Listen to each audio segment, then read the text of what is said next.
Es un honor poder iniciar la discusión filosófica en este foro.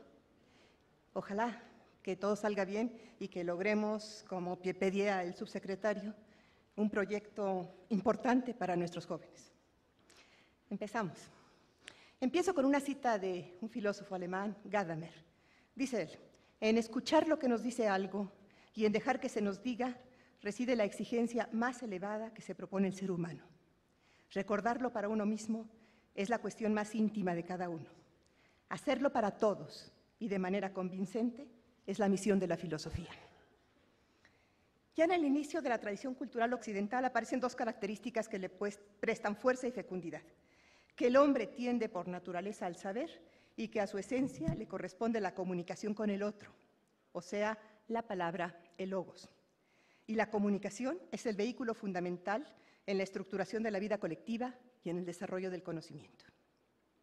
Sobre el tema, también nos dice el mismo Gadamer: tal vez debería llamarme a mí mismo un filósofo en el sentido más amplio del amor a los logoi, que se revelan en la conversación y en la réplica, en preguntas, en respuestas y en la larga resonancia de lo evidente y significativo.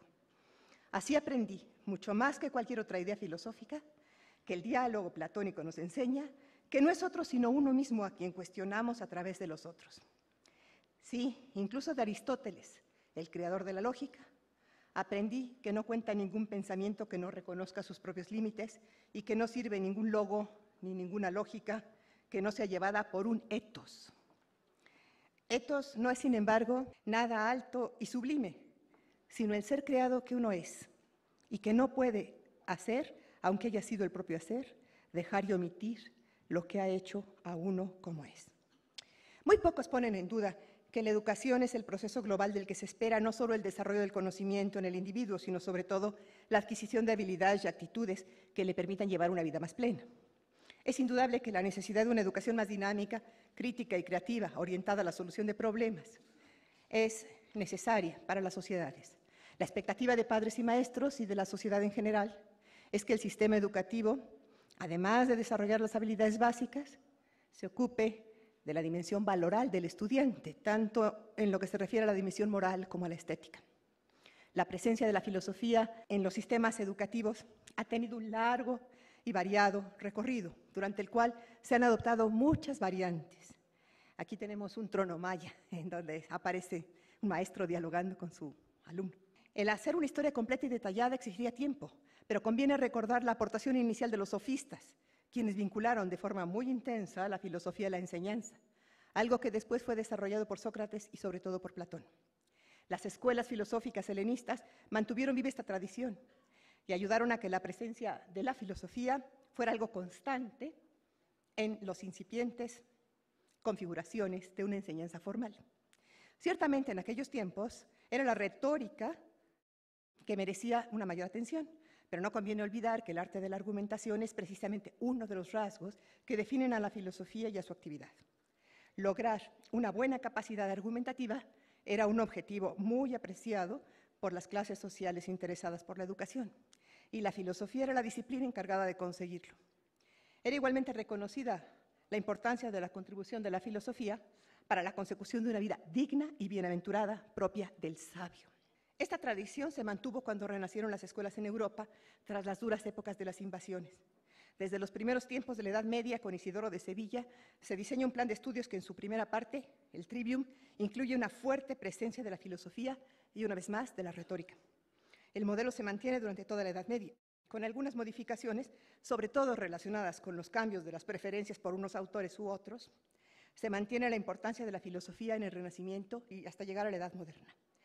Ya hablemos de planteamientos muy estructurados, por ejemplo, los presentes en la Ratio Studiorum de los jesuitas, o planteamientos más abiertos, como los que defiende Montaigne.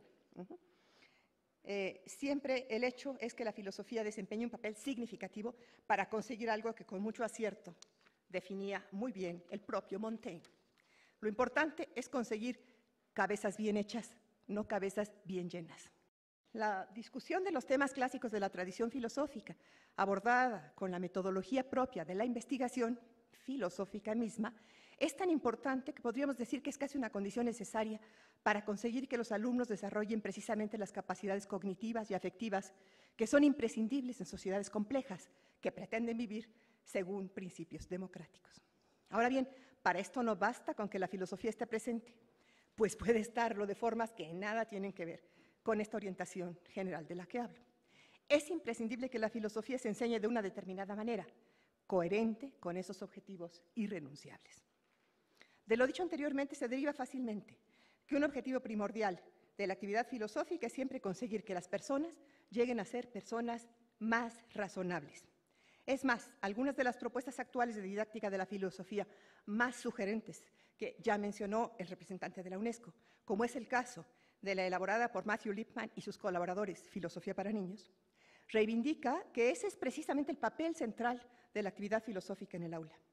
Lograr que los alumnos aprendan a pensar por sí mismos, en colaboración con otros, de forma crítica, cuidadosa y creativa, constituye uno de los objetivos centrales de todo sistema educativo que se precie. La filosofía es una de las disciplinas que mejor puede ayudar a conseguirlo, de modo tal que su olvido en el currículum puede tener consecuencias muy negativas para las sociedades. La preocupación por la calidad del razonamiento, característica de la filosofía, tiene una doble vertiente. Por un lado, evitar los errores que habitualmente se cometen al argumentar y, por otro, mejorar la capacidad de dar razones para avalar nuestras creencias, nuestras ideas y nuestras conductas. El interés por mejorar el razonamiento no debe ser propio solo de los filósofos, sino de todo ser humano, y siendo el proceso de filosofar el paradigma del pensamiento dialógico estricto, es necesario incluir en los sistemas educativos. Sócrates modela para nosotros la filosofía como práctica, como forma de vida que todos podemos emular. Pero para lograrlo es preciso hacer accesible la filosofía a los jóvenes, y ello por 3 razones. Primero, porque reconocemos su derecho a todos los logros de la cultura humana. Segundo, porque la filosofía tiene una función que ninguna otra disciplina puede cumplir tan bien como ella en el desarrollo integral del ser humano. Y finalmente, por la necesidad de formar ciudadanos para la vida democrática, lo que se logra a través del diálogo regido por el proceso de argumentación y por la práctica de actitudes solidarias en el aula. A diferencia de la conversación, el diálogo filosófico es una forma de investigación que nos obliga a seguir su curso, marcado por el proceso argumentativo. Los participantes deben razonar a fin de seguir el hilo de la argumentación. Conforme avanza, cada movimiento exige otro más. El descubrimiento de un dato ilumina el camino hacia nuevos datos. Una aseveración nos obliga a descubrir las razones que la apoyan. Una inferencia impulsa a explorar los supuestos que están bajo ella. Una distinción hace surgir la cuestión de los criterios que la avalan. Cada uno de los interlocutores descubre en el otro una fuente de ideas y conocimientos que le ayudan a moderar su propio pensamiento.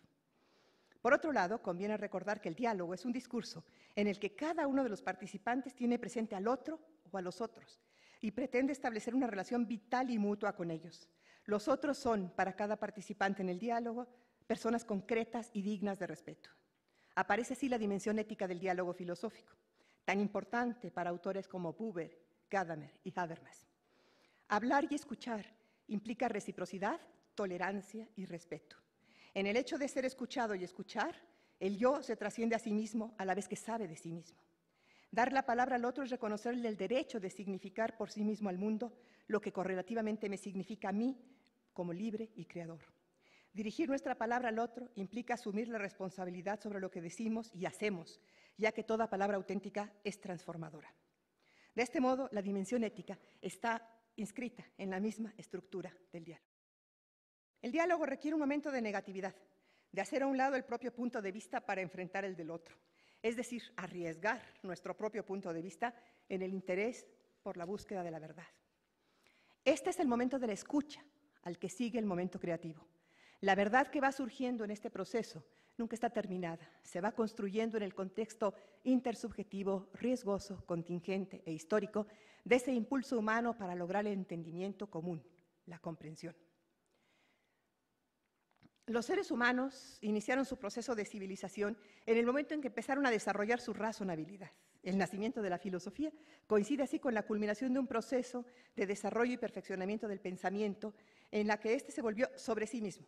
Es decir, los hombres empezaron a pensar sobre su pensamiento, surgiendo Así, esta disciplina que considera modos alternativos de acción, creación o pensamiento. A fin de descubrir estas alternativas, los filósofos examinan sus supuestos, cuestionan lo que se da por hecho y especulan imaginativamente tomando en cuenta marcos de referencia más comprensivos. Por eso la filosofía aplicada a la educación alienta y capacita a los estudiantes para involucrarse en el cuestionamiento crítico y la reflexión a fin de generar soluciones creativas a los problemas que enfrentan. Es claro que la filosofía se presenta desde el principio con un marcado carácter crítico, que desconfía de las apariencias y quiere ir al fondo de las cosas y de los problemas, acentuando la reflexión de tipo abstracto. Es ese talante de crítica constante en el que se sitúa la genuina actitud filosófica y posiblemente el rasgo que mejor define ese aire de familia que identifica a los filósofos. Retomando una tesis clásica de Platón, el filósofo es una persona movida por una profunda y radical pasión erótica por la sabiduría, renunciando a cualquier supuesto previo y centrando su actividad en el conocimiento. Entre los filósofos, como he dicho antes, podemos apreciar un aire de familia, el impulso originario que surge del asombro y del amor, de la rigurosidad y la pasión a un tiempo. Pero muchas veces las divergencias entre las diversas perspectivas filosóficas son importantes. En todo caso, no se puede renunciar a la exigencia de poner en cuestión los propios supuestos de los que se parte, de indagar en el fundamento de nuestras teorías y concepciones de la filosofía misma. Parece, por tanto, que podemos decir que la filosofía es una actividad cuyo punto de partida y de llegada es aclarar lo que se va a hacer cuando se hace filosofía. Podríamos decir que es una actividad teórica que vuelca gran parte de su actividad sobre sí misma. Por eso es una actividad metacognitiva, en la que pensar sobre el propio pensamiento constituye un núcleo importante. Kant hablaba ya de una filosofía popular y otra académica, que podemos llamar también exotérica y esotérica. Por una parte, esto ya también hizo referencia el representante de la UNESCO, hay una actividad filosófica que parece ser del dominio público y que todas las personas están interesadas en realizar. Basta con que se reúna un grupo de personas amigas para comprobar la facilidad con que, iniciada una discusión sobre algunos de los problemas tradicionalmente filosóficos, sobre, por ejemplo, la verdad o el bien, estas personas se enganchan en la discusión y participan animadamente en la misma. Sócrates sabía mucho de esto, por eso se paseaba por la plaza pública o acudía a los banquetes de sus conocidos a los que enredaba en apasionantes discusiones filosóficas. A los jóvenes atenienses, como a los jóvenes y no tan jóvenes de la actualidad en nuestro país, les atraen esos diálogos, tanto por el tema como por la manera de plantearlos. Las personas todas necesitamos dotar de cierto sentido coherente la actividad de nuestra vida, de tal modo que las piezas encajen y que el proyecto personal tenga orientaciones claras. Somos seres inevitablemente abocados a buscar el sentido de nuestra vida y en gran parte esa tarea es siempre una tarea filosófica, aunque puede tomar otros derroteros. Todas las personas, especialmente los niños increíblemente, con enorme facilidad, se interesan y se preguntan por las grandes cuestiones como la realidad, la verdad, el bien o la belleza, así como por el propio destino y la inevitable muerte que espera al final del ciclo vital. Se ha mencionado la pregunta de quién soy. Recuerdo ahora una pequeña niña alrededor de 7 años que me dice un día, oye Tere, mi mamá es mentirosa. Le digo, ¿por qué? Me dice, bueno, no es mentirosa, es que no me oye. Le digo, dame un ejemplo. Y me dice, es que yo le pregunto quién soy y ella me responde María, pero yo no le pregunté cómo me llamo, porque eso ya lo sé. Imagínense la profundidad de pensamiento y la preocupación de esta pequeña, que si nosotros mantenemos vivos en la educación, se va a perpetuar durante toda la vida, haciendo de nosotros personas más reflexivas y más humanas. Los alumnos, al igual que los filósofos profesionales, están inquietos por el sentido de su vida y por el del mundo que les rodea, y si su educación no ha sido duramente descuidada, muestran curiosidad y asombro, el mismo que Aristóteles situaba en el origen mismo del amor a la sabiduría y de la tarea de búsqueda filosófica. Teniendo en cuenta el nivel en que el alumnado se encuentra, tanto en su capacidad de reflexión como en su dominio del lenguaje e información disponible, es tarea del maestro de filosofía poner a su disposición los procedimientos y hallazgos de la filosofía académica de tal modo que los ayuden a profundizar en su propia reflexión y alcanzar una mayor claridad en su concepción del mundo. Los estudiantes, como Kant, se preguntan por lo que pueden saber, por lo que deben hacer y por lo que les es lícito esperar, aunque no cabe la menor duda de que no lo hacen ni con el vocabulario ni con el nivel de reflexión con que lo hacía Kant. Según sea nuestra capacidad para establecer un puente entre ambos campos, el esotérico, o sea, el interés normal de las personas por esas cuestiones, y el esotérico, es decir, los métodos rigurosos de investigación y reflexión, según sea nuestra capacidad como maestros para crear un puente entre ambos campos, el alumnado crecerá más o menos en su capacidad de afrontar estas cuestiones y enriquecer su propia vida y la de la sociedad a la que pertenecen. Pero aún debemos indagar algo más para señalar los rasgos específicos de la actividad filosófica, si bien ya se desprenden de lo que he venido diciendo hasta ahora. Se trata sin duda de una tarea definida por unos procedimientos claramente diferenciados. Hay un conjunto de preguntas, por ejemplo, que son muy reveladoras de la actividad filosófica. Son preguntas que indagan sobre los supuestos de lo que se dice, sobre las consecuencias derivadas de una tesis, que reclaman poner de manifiesto los datos o evidencias en los que se apoyan las afirmaciones, que exigen coherencia entre las diversas tesis u opiniones mantenidas y que solicitan estar atentos a las relaciones que guardan las partes con el todo, que exigen precisar el sentido de los conceptos que se están empleando. Los filósofos, continuando con la sólida tradición iniciada por Sócrates, no paran de preguntar por qué, en un proceso aparentemente inacabable de explicación de la realidad en la que se vive.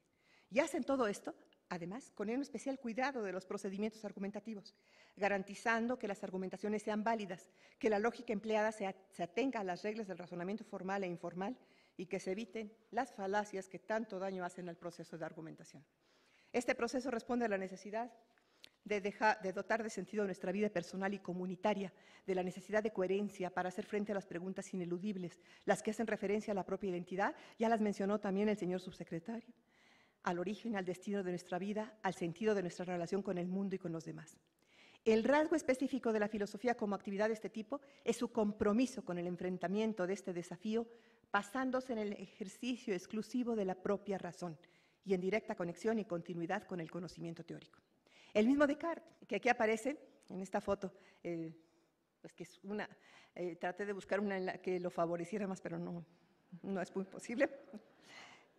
Indicaba con claridad y distinción que le identifica como pensador cuál debe ser el papel de la enseñanza de la filosofía en la educación, justo en la primera regla del método para la dirección del ingenio. Cito, el fin de los estudios debe ser dirigir el espíritu para que realice juicios sólidos y verdaderos sobre todo lo que se le presente. Al defender la necesidad de la enseñanza de la filosofía, se defiende entonces, defiendo yo, una concepción de la filosofía como actividad específica, cuya función consiste en desarrollar las capacidades cognitivas y afectivas exigidas para dotar de sentido a la propia vida y al mundo que nos rodea. Es una actividad al mismo tiempo teórica y práctica. Teórica porque reivindica la curiosidad y el asombro como actitudes fundamentales del ser humano que no necesitan ser justificadas, apelando a ninguna utilidad externa. Somos curiosos y nos apasiona el saber. Práctica porque está comprometida con la búsqueda de la sabiduría como plenitud existencial del ser humano. Es esa exigencia de ser buenos y felices de la que hablaba Aristóteles, pero también Epicuro, Séneca y tantos otros que desde entonces en la tradición occidental han situado en el ejercicio de la razón el camino para ejercer dignamente la tarea de ser personas. Es esta una actividad en relación directa con la vida de los seres humanos como personas sociales que buscan dotar de sentido a su existencia. Por otra parte, es una actividad profundamente comprometida con la construcción de la democracia. Algo que, aunque no viene intrínsecamente dado en todas las manifestaciones de la actividad filosófica, sí se desprende de la filosofía tal como yo la he caracterizado. Es por eso por lo que parece prudente hacer un elogio de los primeros sofistas, quienes fueron sólidos pilares de la incipiente y limitada democracia griega, y no solo de Sócrates y Platón, en especial el de la Carta Séptima y la República, seriamente comprometidos con las implicaciones sociales y políticas de la filosofía, pero no tanto con la opción democrática. Como es obvio, el compromiso con la democracia es mucho mayor en la filosofía contemporánea, aunque tampoco es generalizado. Podemos citar las obras de Locke, Rousseau y Kant, pero sobre todo las de Stuart Mill, Bakunin y Dewey, en ese sentido modélicas. Y los ejemplos actuales son muy numerosos, con magistrales aportaciones que es largo enumerar.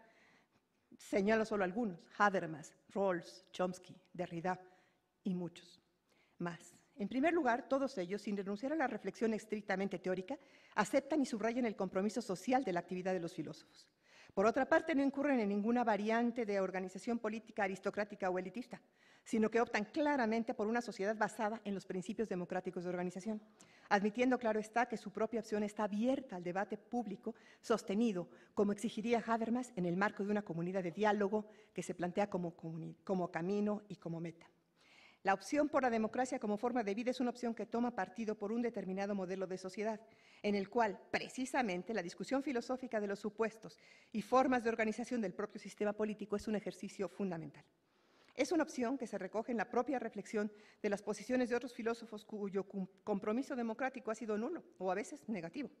A algunos autores, ni siquiera, dado la época a la que pertenecían, ni siquiera contemplaron la democracia como una opción, por lo que difícilmente pudieron aportar ideas al respecto.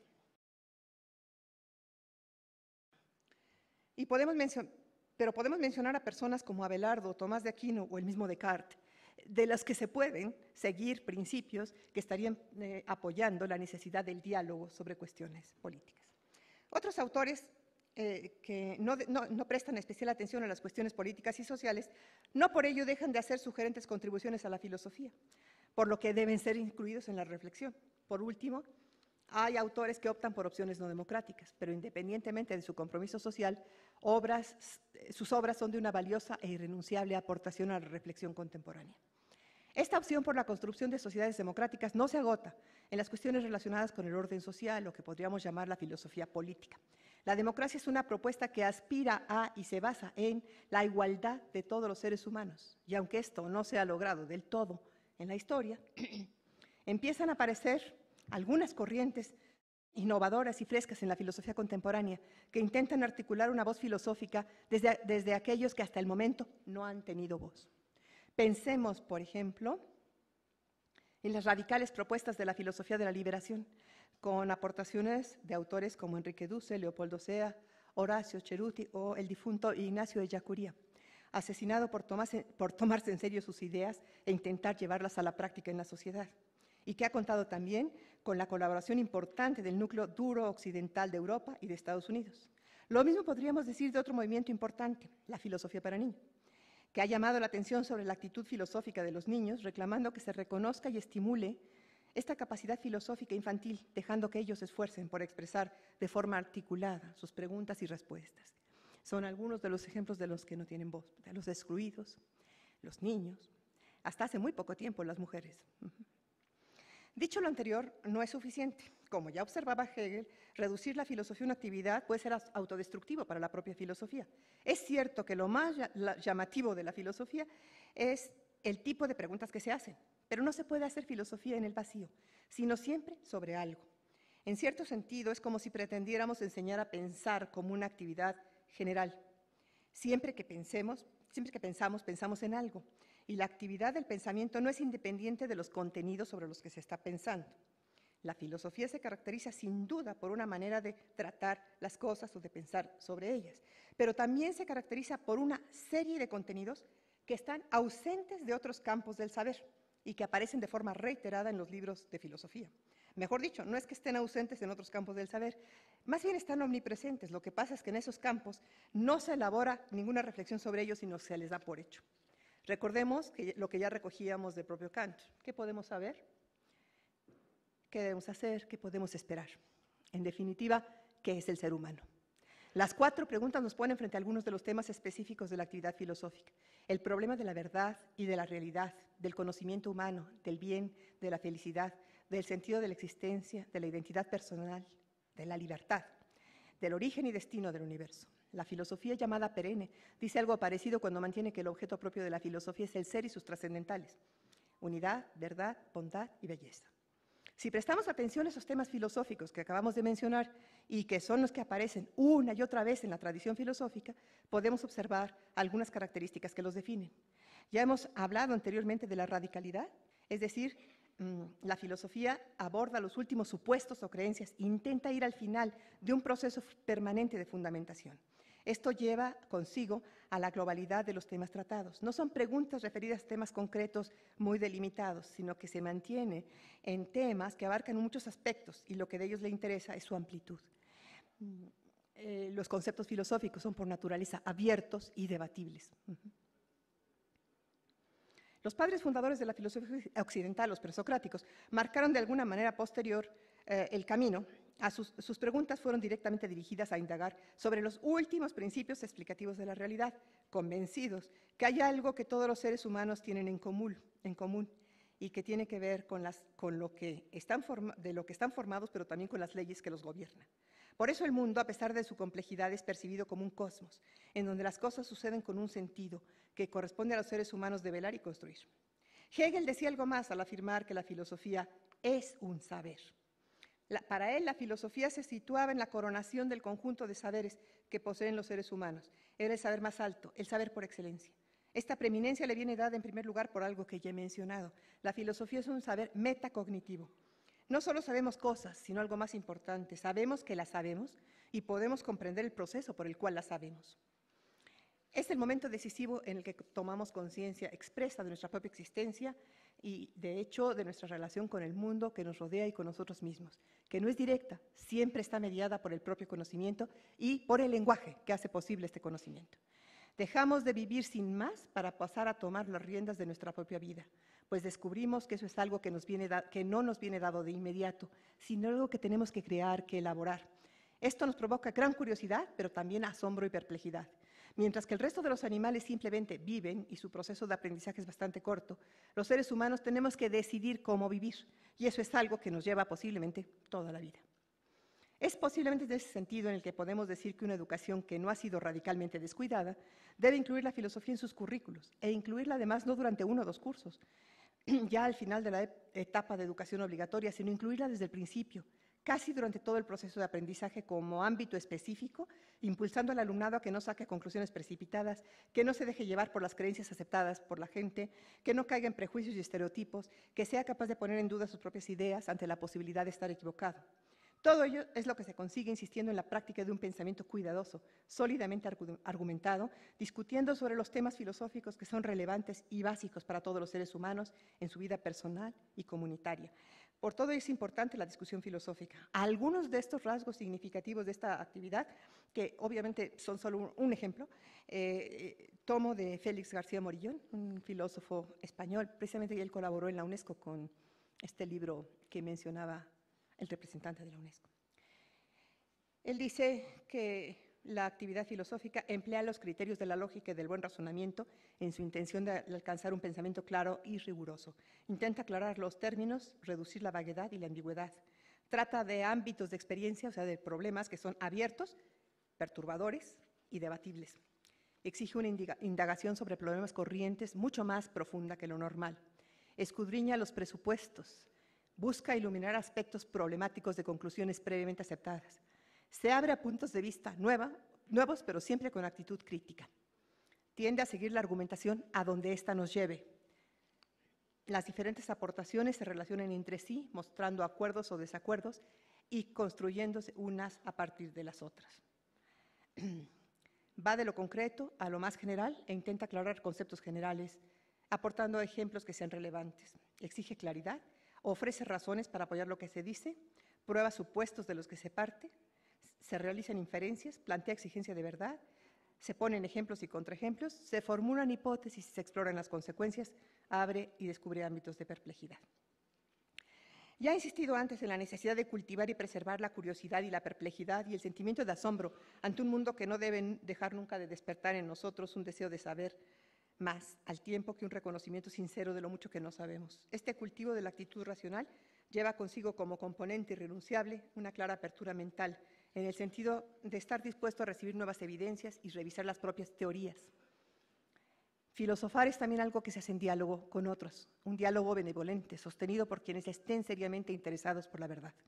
Así fue en los orígenes de la tradición filosófica occidental y más todavía en los pensadores de la Magna Grecia y en la generación de los sofistas que llevaron la discusión filosófica a espacios abiertos y la implicaron en las tareas de la discusión democrática sobre objetivos y programas de acción de la sociedad ateniense.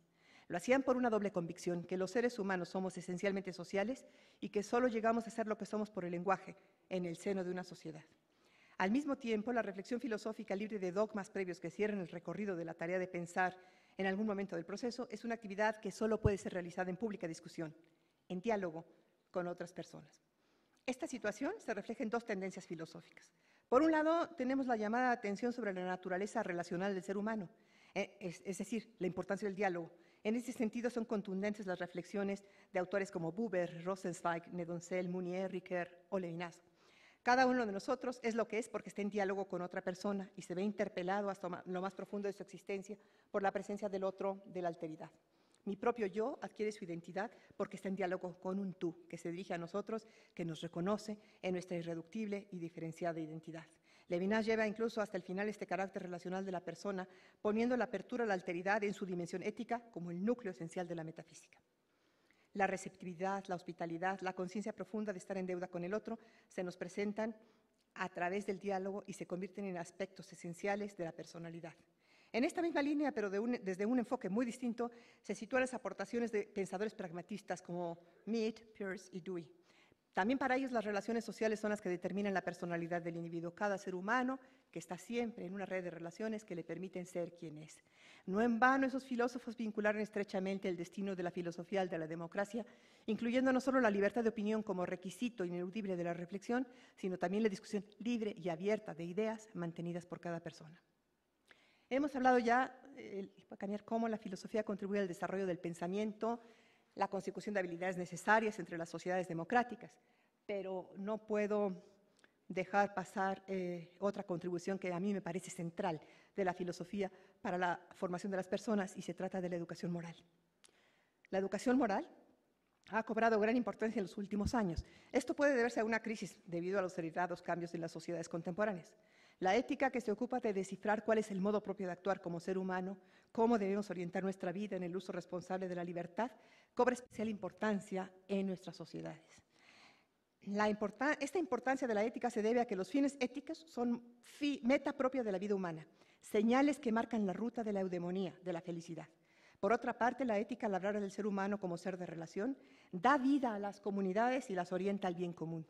Asimismo, trata de las relaciones con el medio en el que todos habitamos, y nos ayuda a reflexionar sobre las criaturas con las que compartimos este mundo y sobre la necesidad de preservarlo. Aquí también se hizo mención a la importancia que se está dando a la bioética en todas sus dimensiones. Por eso se habla ahora de ética política y de ética del medio ambiente como partes muy importantes de la reflexión filosófica. El objetivo primordial de la enseñanza de la ética, y por eso ahí centro yo su importancia social y política en nuestro país, consiste en conducir y ayudar a que los alumnos se sensibilicen y desarrollen una capacidad propia de juicio crítico sobre cuestiones prácticas de interés común mediante el análisis y comparación de escalas de valores. Se trata de habilidades de diálogo y argumentación, contrastación y decisión entre diversas alternativas.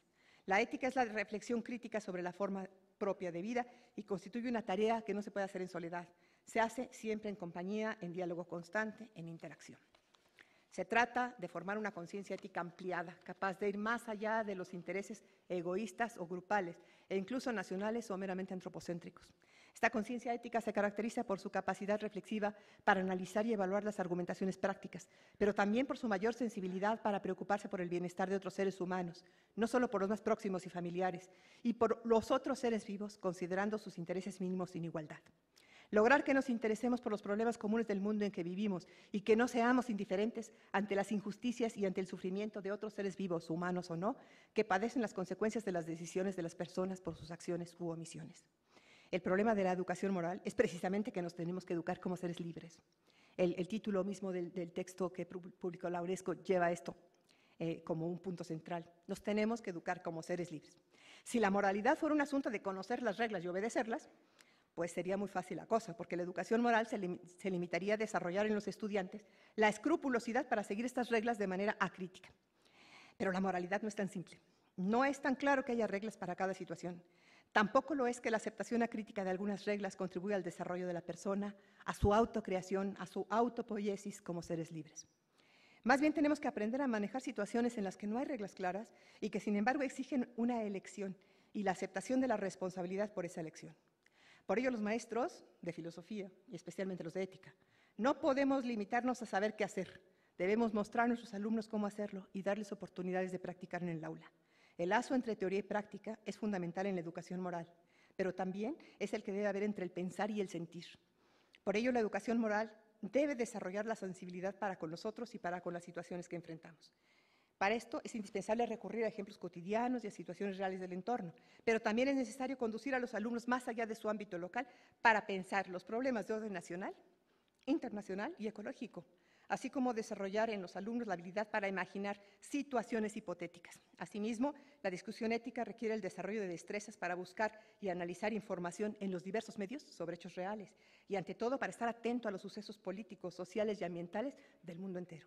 La enseñanza de la ética no puede restringirse únicamente a lo conocido y al ámbito más próximo de los alumnos. Por consiguiente, la estrategia general de enseñanza debe ser al mismo tiempo local y global, real e hipotética, e incluye la participación de estudiantes en diálogos disciplinados, retándolos a pensar acerca de conceptos centrales de la tradición filosófica, lo que desarrolla su capacidad de pensar bien y por sí mismos, de tal modo que cuando enfrenten los problemas morales puedan pensar razonable y responsablemente para resolverlos. Si les enseñamos a pensar críticamente, no estarán indefensos frente a los intentos de indoctrinación. Si les enseñamos a escuchar cuidadosamente a otros, tomando en consideración lo que dicen, aprenderán a respetar otras perspectivas, pero sabrán apreciar las ventajas de la objetividad. El propósito de la educación moral será desarrollar en los estudiantes la capacidad de elaborar buenos juicios morales, que se caracterizan por el cuidado y el respeto para los procesos de investigación moral. De esta manera, el aprendizaje será profundo y arraigará duraderamente hasta convertirse en algo parecido a lo que Aristóteles llamaba hábito o segunda naturaleza, o lo que algunos expertos en educación moral de la actualidad llaman hoy carácter. Asimismo, se busca fomentar determinados afectos o sentimientos morales que llaman muchos autores, sin los cuales es difícil que arraiguen estos hábitos. Aprendemos a tener sentimientos de culpabilidad, a avergonzarnos de lo que hacemos e indignarnos ante la injusticia o las malas acciones que vemos o padecemos, a admirar las conductas que consideramos esforzadas o heroicas y a desarrollar la empatía y la simpatía. Todo ello imprescindible en una buena educación moral. Necesitamos formar, pues, una conciencia ética ampliada. Pero la aportación más importante, además de insustituible de una asignatura de ética, es ayudar, como ya dije antes, a la formación del juicio moral de los alumnos. El juicio moral abarca dos grandes aspectos. ¿Lo puede cambiar? Por un lado, hace referencia a los valores que rigen nuestra vida e implica, por tanto, que aprendamos a valorar las cosas, reconociendo cuáles son realmente valiosas, cuáles no, o lo son menos, aprendiendo al mismo tiempo cuál es la dimensión moral de esos valores y cuál es el tipo de persona que nos gustaría llegar a ser y el mundo en el que nos gustaría vivir. El objetivo es que los jóvenes utilicen las herramientas y métodos de investigación filosófica sobre un concepto abierto y problemático para perfeccionar habilidades tales como delimitar el problema, detectar inconsistencias, afirmar evidencias, sacar conclusiones válidas, construir hipótesis y emplear adecuadamente los criterios para resolver situaciones problemáticas. El cultivo de las habilidades dialógicas de razonamiento, de investigación, de organización de la información y de traducción tiene como objeto facilitar el buen juicio. De esta manera, los alumnos aprenderán a objetar el razonamiento débil, a construir argumentos sólidos, a aceptar la responsabilidad sobre sus contribuciones, a respetar otras perspectivas, a practicar la autocorrección y, finalmente, a desarrollar el buen juicio en el contexto del diálogo. Además de las conductas cognitivas, en este proceso se desarrollan también conductas que muestran el desarrollo de valores, tales como escuchar con respeto lo que otros dicen, alentar a los demás a expresar sus opiniones, tomar turnos para participar, cuidar los procedimientos de la investigación, así como a cada uno de los participantes, y comprometerse con aquello en lo que se cree, apreciar la armonía y la belleza del mundo y de las creaciones humanas. Nos movemos en un mundo de valores sobre el que es necesario reflexionar y optar. La educación moral es parte integral de todo proceso educativo. Y como ya dije, la moralidad no se puede limitar a conocer reglas y aplicarlas. Tiene que moverse en ese proceso de diálogo para ir captando poco a poco nuestra propia tesitura moral. Por otro lado, el diálogo filosófico facilita el entendimiento entre diferentes culturas, tanto en su aspecto formal como en su aspecto de contenido. Nos permite descubrir la existencia de múltiples interpretaciones del mundo que dan lugar a la existencia de diversas comunidades y culturas. En nuestro país creo que eso es especialmente importante, porque tenemos una riqueza cultural enorme, una heterogeneidad enorme, y creo que no le hemos puesto la atención adecuada. Esto aporta más que la superación de barreras lingüísticas, apunta a la superación de las barreras culturales e ideológicas. Mediante el cultivo de las habilidades desarrolladas por el diálogo filosófico, la traducción, podemos entender lo que el otro dice sin falsearlo por nuestros prejuicios culturales o sin verlo a través de valores inherentes a la propia cosmovisión. De este modo se desarrolla la empatía, la capacidad de ponerse en el lugar del otro, de considerar las diversas perspectivas, imaginar distintos modos de pensar, lo que constituye un impulso fundamental para promover la educación intercultural. En su más reciente libro, ¿Por qué la democracia necesita a las humanidades?, publicado en 2010, la reconocida filósofa Martha Nussbaum argumenta a favor de la pedagogía socrática como un componente necesario de la educación en sociedades democráticas. Nos recuerda la crisis mundial en la educación, que para solucionarse requiere, dice ella, cambios radicales en lo que se enseña a los jóvenes en dichas sociedades, especialmente en los países que han descuidado la importancia de la filosofía, las humanidades y las artes, y las han reducido o aún eliminado de sus planes de estudio. De acuerdo a Nussbaum, la educación debe tener 3 objetivos: preparar a los jóvenes para la ciudadanía democrática, prepararlos para un empleo productivo y para vivir de manera plena y significativa. En su texto se centra en el primero de esos objetivos, en la cuestión de la ciudadanía democrática. Y nos dice que la democracia requiere 3 tipos generales de habilidades: la habilidad de pensar críticamente, la habilidad de trascender lealtades locales para enfrentar problemas globales como ciudadanos del mundo y la habilidad para imaginar de manera empática los predicamentos de otras personas. Todas estas habilidades, nos dice, se adquieren mediante una educación humanística fuerte. En resumen, la filosofía se caracteriza por la utilización de procesos de argumentación racional en un clima de tolerancia, escucha y respeto. Se centra en los problemas tratando de acercarse a una comprensión sistemática del mundo que nos rodea y de nosotros mismos a fin de dar sentido. La enseñanza de la filosofía debe potenciar en el alumno la capacidad de crítica y cuestionamiento de los saberes recibidos, así como la posibilidad de integración de todos esos saberes parciales en un sistema global en permanente proceso de construcción y reconstrucción, y puede contribuir a la formación de personas críticas, creativas. ¿Le puede pasar? ¿Otra vez?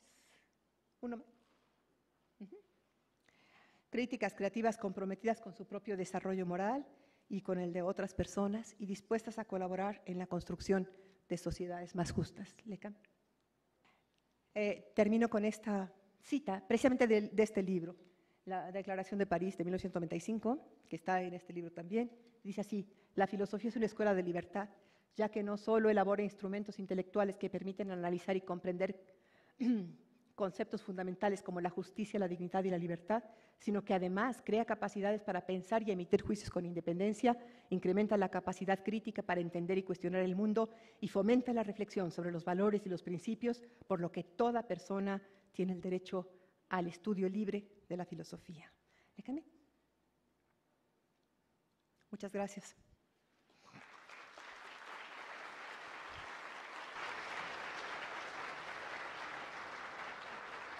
Se han distribuido unas papeletas para entrar a la sesión de preguntas y respuestas. La doctora nos va a hacer favor de contestar algunas de ellas.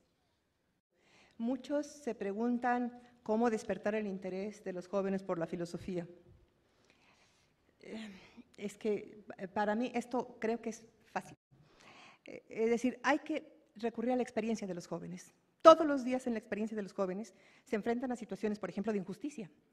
Se enfrentan a situaciones de falsedad o verdad, se enfrentan a situaciones de riesgo. Todas estas situaciones contienen, de alguna manera, un vínculo con los conceptos fundamentales que se van a discutir. Entonces, interesarlos por la justicia creo que es algo bastante fácil actualmente. Interesarlos por la verdad es un poco más difícil, pero creo que recurriendo a la experiencia es la forma más adecuada. Hablando con ellos sobre lo que se vive realmente y sobre el sentido que tiene lo que viven diariamente, ¿no? Por ejemplo, me acuerdo que una vez hicimos una discusión sobre el tiempo, nada más porque uno de los alumnos dijo que no tenían tiempo de hacer la tarea. Y entonces, bueno, ¿qué se entiende por tiempo? Vamos a precisar los conceptos y nos fuimos a analizar a fondo qué es esto el tiempo, ¿no? Entonces, sobre esa experiencia tan simple puede uno empezar a interesarlos, ¿no? Esa es una manera de abrirles gusto por esto, ¿no? Hay algunas lecturas, algunas filmaciones que también sirven como un detonador del interés por estas cuestiones y que yo creo que tenemos que usar y recurrir a todos los medios a nuestro alcance, que ahora afortunadamente son muchísimos, ¿no? Por ejemplo, hay varias cosas que se sacan del internet. Por ejemplo, hay un video está hecho en África y se llama La gran idea de Binta. Es interesantísimo porque es sobre las reflexiones de unos africanos acerca de los occidentales. Entonces, al pasar este video, que es muy divertido, los chicos empiezan a cuestionarse sobre qué es lo más importante, cuál es el valor más importante para esas culturas, cuál es el valor más importante para nosotros, ¿no? Entonces, por ejemplo, no les cuento al final porque todo el chiste del video es verlo todo, pero lo más importante es que los muchachos empiezan a verlo y dicen, hay diferencias, pero ¿por qué? ¿En qué se centra esa diferencia de interés por ciertos valores u otros, ¿no? Entonces, hay muchas maneras de atraerlos. Ahora, ¿qué método? Para mí, las disciplinas deben enseñarse de acuerdo a su propia metodología. ¿Qué quiero decir? No se puede enseñar física sin acudir a la metodología propia de la ciencia. O sea, si no, lo que van a aprender es un conjunto de datos. Y lo que decía Descartes, no necesitamos cabezas llenas, sino cabezas bien hechas. Entonces, la filosofía tiene un método, y ese método ha sido desde siempre el diálogo socrático. Entonces, claro, cuidado, porque algunos maestros dicen, yo ya lo hago porque platico con mis alumnos. No, cuidado, no es una conversación. Aquí tenemos que estar bien atentos a cuáles son los movimientos argumentativos. No se deben dejar pasar conclusiones apresuradas, se deben buscar los supuestos, se deben de buscar las relaciones entre una y otra aportación. Y claro, eso implica trabajo. Pero eso se queda en los chicos. Ellos van aprendiendo también el uso de esta metodología filosófica y la van extrapolando a otras áreas y sobre todo a su propia vida. Entonces, para mí, no hay otro método más que el que ya está dado, que es seguir el cuestionamiento filosófico punto por punto con nuestros estudiantes, tomándolos tan en serio como podemos tratar a nuestros colegas en los congresos especialistas de filosofía. O sea, tratando sus ideas con ese mismo rigor. Creo que esto, además, desarrolla en ellos la confianza en su propio proceso de pensamiento, lo cual es invaluable, porque es algo que muchos no se sienten muy seguros, ¿no? de que sean capaces de pensar bien. Cuando ellos se dan cuenta de que lo hacen en el aula y de que pueden ir aprendiendo a mejorar sus procesos, creo que, bueno, ¿cuál es mi filósofo preferido? Pues quién sabe, está bien difícil, ¿no? Yo diría que Sócrates, pero quién sabe, ya estoy dudando, tengo muchos otros. Que si se puede encontrar en alguna página esta conferencia, no sé. No, por el momento no, porque apenas la acabé ayer. ¿Bajo qué escuela filosófica se ubica el enfoque de competencias? No, el enfoque de competencias no parte propiamente de la filosofía.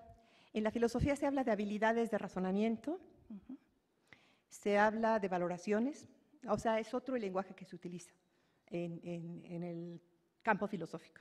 Entonces, yo creo que uno de los retos, hay un panel sobre competencias, uno de los retos que va a enfrentar ese panel, no es mi papel ahora meterme en ese reto, pero ese reto va a ser cómo se traduce el lenguaje propio de la disciplina a este nuevo lenguaje de competencias. Creo que esa es la cuestión.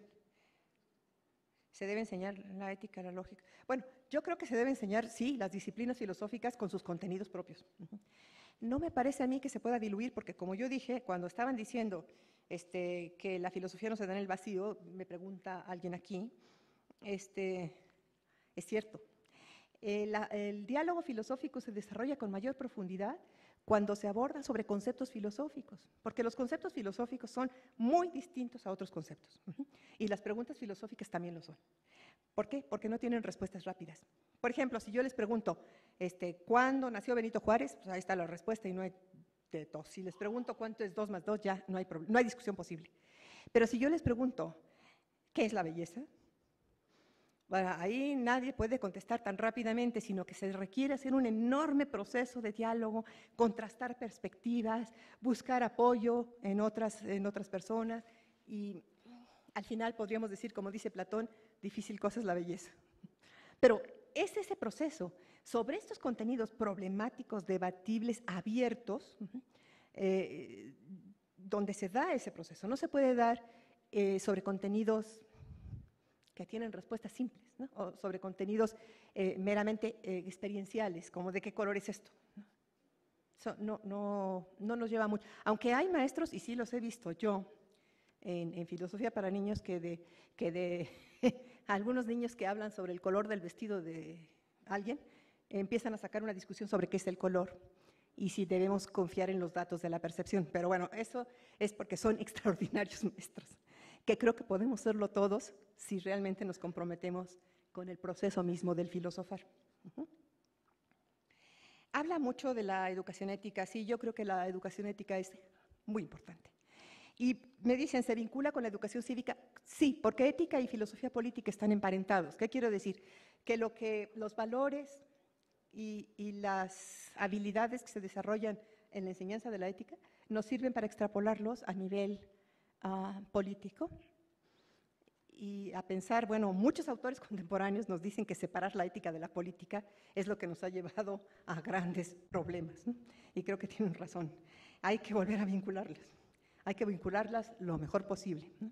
E incluso, por ejemplo, muchos autores consideran que la ética debe ser siempre política. ¿Qué quiere decir? Que no se debe solo centrar en el individuo, sino que debe trascender a las comunidades. O sea, que no se puede pensar solo en ser bueno uno mismo, sino en ser bueno para y con otros. Y yo creo que ese es también un reto que tenemos ahora, ¿no? Porque sí ha habido una separación entre ética y política como dos ámbitos separados de trabajo. E incluso eso, para algunos son antagónicos incluso, ¿no? O sea, ya si se está en la política ya no se puede hablar de ética. Entonces yo creo que esto es un error enorme y que tendríamos que pensar en la manera de hermanar esto y de hacer ver a los chicos que hay una continuidad entre lo que es mi bien y lo que es el bien de la comunidad en la que vivo y lo que es el bien del mundo en el que yo me desarrollo, ¿no?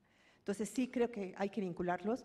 ¿Y cómo hacerlo? Bueno, yo creo que parte de lo que ya anunció el señor subsecretario en este foro es que vamos a tener una tarea enorme, que es la tarea de cómo prepararnos nosotros como profesores de filosofía para que los jóvenes reciban el mayor fruto de todo esto. Y creo que pues es una tarea que no podemos eludir, que tenemos que participar, porque es importante para nuestro país, es importante para el mundo. Y pues no sé, yo creo que lo de las competencias, pues sí, creo yo le pido por favor aquí al profesor que si nos espera para que alguien que sepa un poco más de esto les diga. Yo pienso en filosofía, siempre se ha hablado de habilidades, de razonamiento o de pensamiento, o de destrezas cognitivas. Se ha hablado también de valores y de actitudes y de afectos que están vinculados a la ética. Entonces, saber cómo pudiéramos nosotros vincular esto con las competencias es uno de nuestros retos, que ojalá se resuelva y nos ayude con este problema que tenemos enfrente. Y bueno, la cuestión de la innovación, ¿no? Bueno, si los seres humanos debemos de decidir cómo vivir, sí, tenemos que decidir cómo vivir, eso creo que no nos queda de otra, o sea, por más que uno no quiera y quiera que otros le digan cómo vivir, llega un momento en que uno se da cuenta que uno es libre y por tanto responsable de su propia vida. Y en ese sentido los chicos lo tienen que aprender y lo más pronto posible. Creo yo que esto de enseñar a vivir, aunque parece como de programa de tele, no. Es una cosa muy seria, es una cosa muy difícil, es una cosa en la que todos estamos involucrados y que nunca acabamos. Porque cada vez que pasa el tiempo aprendemos nuevas cosas de otras personas, de otras experiencias, y eso nos va ayudando a configurarnos un perfil moral, un perfil ético propio, pero también social. Entonces eso es lo que es uno de los retos de la enseñanza de la ética. Creo que, bueno, traté de responder, pero después, a lo mejor más adelante, pudiéramos debatir un poquito más en los foros. Gracias. En este momento se le hace entrega a la doctora Teresa de la Garza por su participación en el foro un reconocimiento. Por favor, un aplauso.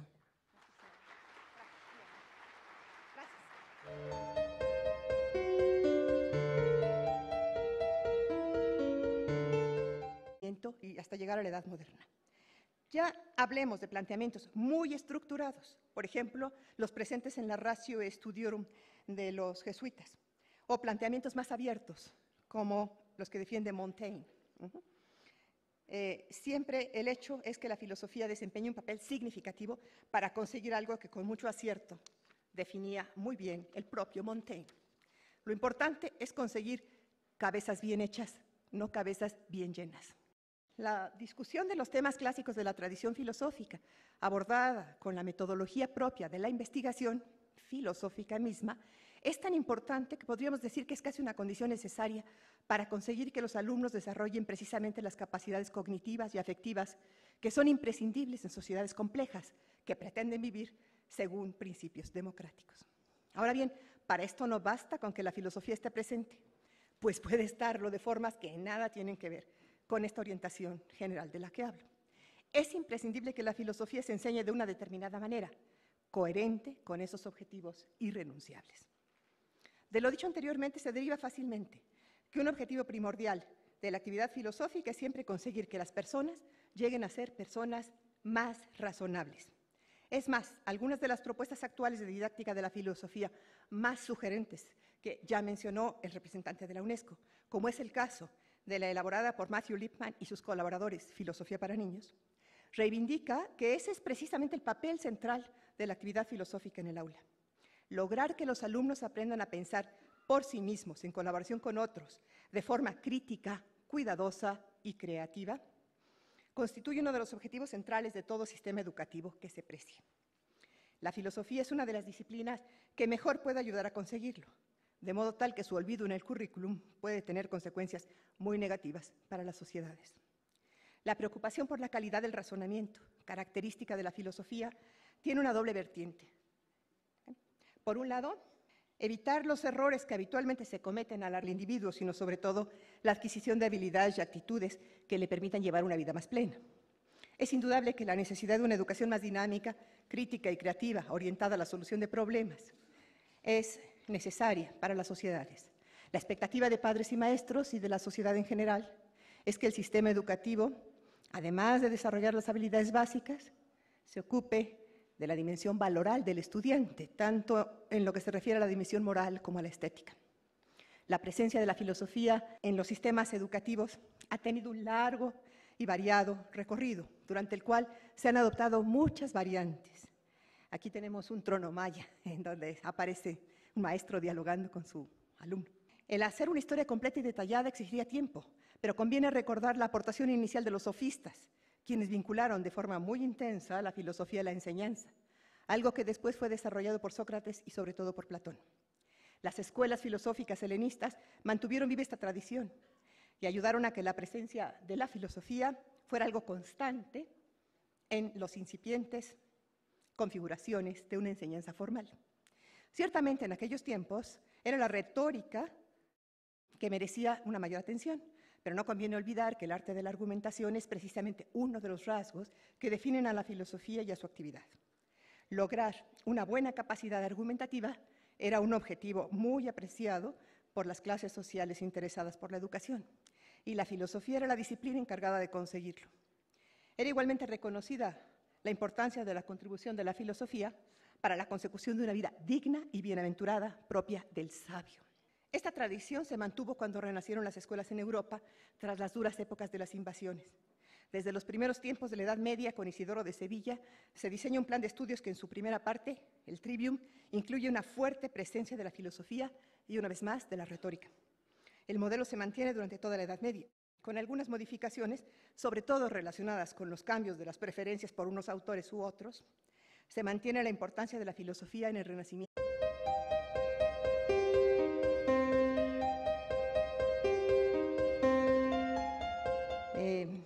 Es un honor poder iniciar la discusión filosófica en este foro. Ojalá que todo salga bien y que logremos, como pedía el subsecretario, un proyecto importante para nuestros jóvenes. Empezamos. Empiezo con una cita de un filósofo alemán, Gadamer. Dice él: en escuchar lo que nos dice algo y en dejar que se nos diga reside la exigencia más elevada que se propone el ser humano. Recordarlo para uno mismo es la cuestión más íntima de cada uno. Hacerlo para todos y de manera convincente es la misión de la filosofía. Ya en el inicio de la tradición cultural occidental aparecen dos características que le prestan fuerza y fecundidad: que el hombre tiende por naturaleza al saber y que a su esencia le corresponde la comunicación con el otro, o sea, la palabra, el logos. Y la comunicación es el vehículo fundamental en la estructuración de la vida colectiva y en el desarrollo del conocimiento. Sobre el tema, también nos dice el mismo Gadamer: tal vez debería llamarme a mí mismo un filósofo en el sentido más amplio del amor a los logoi, que se revelan en la conversación y en la réplica, en preguntas, en respuestas y en la larga resonancia de lo evidente y significativo. Así aprendí, mucho más que cualquier otra idea filosófica, que el diálogo platónico nos enseña que no es otro sino uno mismo a quien cuestionamos a través de los otros. Sí, incluso de Aristóteles, el creador de la lógica, aprendí que no cuenta ningún pensamiento que no reconozca sus propios límites y que no sirve ningún logo ni ninguna lógica que no sea llevada por un etos. Etos no es, sin embargo, nada alto y sublime, sino el ser creado que uno es y que no puede hacer, aunque haya sido el propio hacer, dejar y omitir lo que ha hecho a uno como es. Muy pocos ponen en duda que la educación es el proceso global del que se espera no solo el desarrollo del conocimiento en el argumentar, y por otro, mejorar la capacidad de dar razones para avalar nuestras creencias, nuestras ideas y nuestras conductas. El interés por mejorar el razonamiento no debe ser propio solo de los filósofos, sino de todo ser humano, y siendo el proceso de filosofar el paradigma del pensamiento dialógico estricto, es necesario incluir en los sistemas educativos. Sócrates modela para nosotros la filosofía como práctica, como forma de vida que todos podemos emular, pero para lograrlo es preciso hacer accesible la filosofía a los jóvenes, y ello por 3 razones. Primero, porque reconocemos su derecho a todos los logros de la cultura humana. Segundo, porque la filosofía tiene una función que ninguna otra disciplina puede cumplir tan bien como ella en el desarrollo integral del ser humano. Y finalmente, por la necesidad de formar ciudadanos para la vida democrática, lo que se logra a través del diálogo regido por el proceso de argumentación y por la práctica de actitudes solidarias en el aula. A diferencia de la conversación, el diálogo filosófico es una forma de investigación que nos obliga a seguir su curso, marcado por el proceso argumentativo. Los participantes deben razonar a fin de seguir el hilo de la argumentación. Conforme avanza, cada movimiento exige otro más. El descubrimiento de un dato ilumina el camino hacia nuevos datos. Una aseveración nos obliga a descubrir las razones que la apoyan. Una inferencia impulsa a explorar los supuestos que están bajo ella. Una distinción hace surgir la cuestión de los criterios que la avalan. Cada uno de los interlocutores descubre en el otro una fuente de ideas y conocimientos que le ayudan a moderar su propio pensamiento. Por otro lado, conviene recordar que el diálogo es un discurso en el que cada uno de los participantes tiene presente al otro o a los otros y pretende establecer una relación vital y mutua con ellos. Los otros son, para cada participante en el diálogo, personas concretas y dignas de respeto. Aparece así la dimensión ética del diálogo filosófico, tan importante para autores como Buber, Gadamer y Habermas. Hablar y escuchar implica reciprocidad, tolerancia y respeto. En el hecho de ser escuchado y escuchar, el yo se trasciende a sí mismo a la vez que sabe de sí mismo. Dar la palabra al otro es reconocerle el derecho de significar por sí mismo al mundo lo que correlativamente me significa a mí como libre y creador. Dirigir nuestra palabra al otro implica asumir la responsabilidad sobre lo que decimos y hacemos, ya que toda palabra auténtica es transformadora. De este modo, la dimensión ética está inscrita en la misma estructura del diálogo. El diálogo requiere un momento de negatividad, de hacer a un lado el propio punto de vista para enfrentar el del otro, es decir, arriesgar nuestro propio punto de vista en el interés por la búsqueda de la verdad. Este es el momento de la escucha, al que sigue el momento creativo. La verdad que va surgiendo en este proceso nunca está terminada, se va construyendo en el contexto intersubjetivo, riesgoso, contingente e histórico de ese impulso humano para lograr el entendimiento común, la comprensión. Los seres humanos iniciaron su proceso de civilización en el momento en que empezaron a desarrollar su razonabilidad. El nacimiento de la filosofía coincide así con la culminación de un proceso de desarrollo y perfeccionamiento del pensamiento en la que éste se volvió sobre sí mismo. Es decir, los hombres empezaron a pensar sobre su pensamiento, surgiendo así esta disciplina que considera modos alternativos de acción, creación o pensamiento. A fin de descubrir estas alternativas, los filósofos examinan sus supuestos, cuestionan lo que se da por hecho y especulan imaginativamente tomando en cuenta marcos de referencia más comprensivos. Por eso la filosofía aplicada a la educación Alienta y capacita a los estudiantes para involucrarse en el cuestionamiento crítico y la reflexión a fin de generar soluciones creativas a los problemas que enfrentan. Es claro que la filosofía se presenta desde el principio con un marcado carácter crítico, que desconfía de las apariencias y quiere ir al fondo de las cosas y de los problemas, acentuando la reflexión de tipo abstracto. Es ese talante de crítica constante en el que se sitúa la genuina actitud filosófica y posiblemente el rasgo que mejor define ese aire de familia que identifica a los filósofos. Retomando una tesis